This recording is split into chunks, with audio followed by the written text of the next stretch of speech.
জিজ্ঞাসা করলেন, ইয়া রাসূলুল্লাহ, হে আল্লাহ রাসূল সাল্লাল্লাহু আলাইহি সাল্লাম, সেই সময় কি মুসলিম জাতি কম থাকবে? আল্লাহ রাসূল সাল্লাল্লাহু আলাইহি সাল্লাম বলেন, না, মুসলিম জাতি অনেক থাকবে। সাহাবীরা আবার জিজ্ঞাসা করলেন, হে আল্লাহ রাসূল, মুসলিম জাতি অনেক সংখ্যা থাকার সত্ত্বেও এই মুসলিম জাতিকে একটা বলের মতো লাভ দিয়ে করানো হবে কেন? তখন আল্লাহ রাসূল সাল্লাল্লাহু আলাইহি সাল্লাম বলেন যে এই মুসলিম জাতি হচ্ছে তারা আবর্জনা হয়ে থাকবে, তারা একটা আবর্জনা হবে।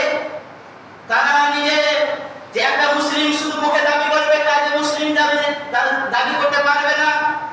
তারা রাষ্ট্রও দখল করে থাকবে, তারা দেশ দখল করে থাকবে, মুসলিম দেশ আন্তর্জাতিক থাকবে। কিন্তু অন্য মুসলিম যে সেখানে যাহার হচ্ছে লাঞ্ছিত ঘৃণিত হচ্ছে, তার উপরে আমার টাকা হবে, সেই জাতিকে সে নিয়ে ব্যস্ত থাকবে না। রাসূল সাল্লাল্লাহু আলাইহি সাল্লাম বললেন যে সেই সময় সেই বাদশা, সেই জালেম শাসক, তারা হচ্ছে নারী নিয়ে ব্যস্ত থাকবে, তারা মদ্যপান নিয়ে ব্যস্ত থাকবে, তারা নিজের টাকা নিয়ে ব্যস্ততা থাকবে, তারা খাওয়া নিয়ে ব্যস্ততা থাকবে। এই কথা আল্লাহ রাসূল সাল্লাল্লাহু আলাইহি সাল্লাম